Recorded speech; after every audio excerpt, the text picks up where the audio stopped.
Un autre exemple, on fait commencer le calendrier musulman le 1er Muharram, 15 ou 16 juillet 622, à partir de l'émigration du prophète, de la Mecque à Médine. C'est ce que l'on nomme l'hégire, el-hijra, contrairement à ce qui a été institué après le prophète. Ce n'est pas son émigration à Médine qui marque le début du calendrier musulman. Celui-ci peut être inféré du Coran, chapitre 97. Il débute avec la révélation coranique en 610. L'islam originel couvre l'ensemble de la révélation 610-632, quand le traditionnalisme idéologique aime à privilégier et à s'ancrer dans le calendrier hégirien. Tous les historiens musulmans, traditionnalistes compris, rapportent que le calendrier hégirien a bien été adopté après le prophète. Le Coran, lui, fait prévaloir la date de la révélation. Comme on peut le lire au verset 3 du chapitre 97, « La nuit de la mesure est meilleure que 1000 mois ».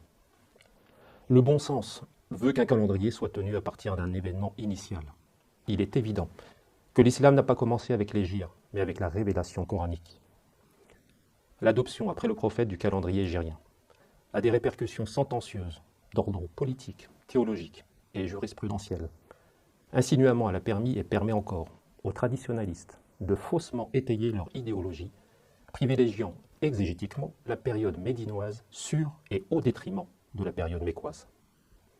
Le Coran énonce, dans le verset 85 du chapitre 2, « Est-ce qu'alors vous assurez par une partie de l'écrit et vous dénigrez par une partie ?»